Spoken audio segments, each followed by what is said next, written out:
લક્ષ્ય ન્યૂઝ, એક નજર, એક લક્ષ્ય. ભાભરની ધી હીરાપુરા સહકારી મંડળીના ગોડાઉનમાંથી ગેરકાયદેસર અને અધિકૃત યુરિયા ખાતરને અન્ય થેલીઓમાં ભરી કોમર્શિયલ હેતુ માટે ફેક્ટરીઓમાં વેચાણ કરતું મોટું કૌભાંડ ઝડપાયું છે.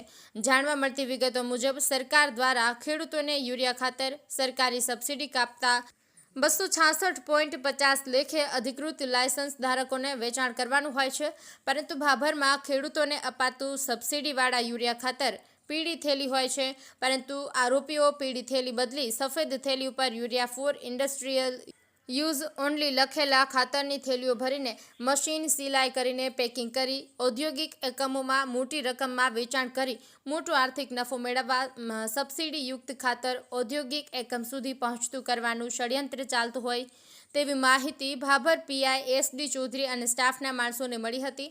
ભાભર પોલીસે બાતમીવાળી જગ્યા પર જઈને ભાભરના હીરાપુરા વિસ્તારમાં દરોડા પાડતા સ્થળ ઉપર સબસિડીવાળું અધિકૃત યુરિયા ખાતરનો જથ્થો અન્ય થેલીમાં પેક કરી અને ટ્રકમાં ભરાવતા હતા. તે દરમિયાન પોલીસે ₹15 લાખનું યુરિયા ખાતર અને અન્ય સહિત કુલ ટોટલ રકમ ₹22,19,990નો મુદ્દામાલ ઝડપી પાડી ટ્રક અને યુરિયા અન્ય મુદ્દામાલ કબજે કરી 3 આરોપીઓ સામે ગુનો નોંધી 2 આરોપીઓને ઝડપી લીધા છે અને ગોડાઉન સીલ કરી ખેતીવાડીને જાણ કરી છે.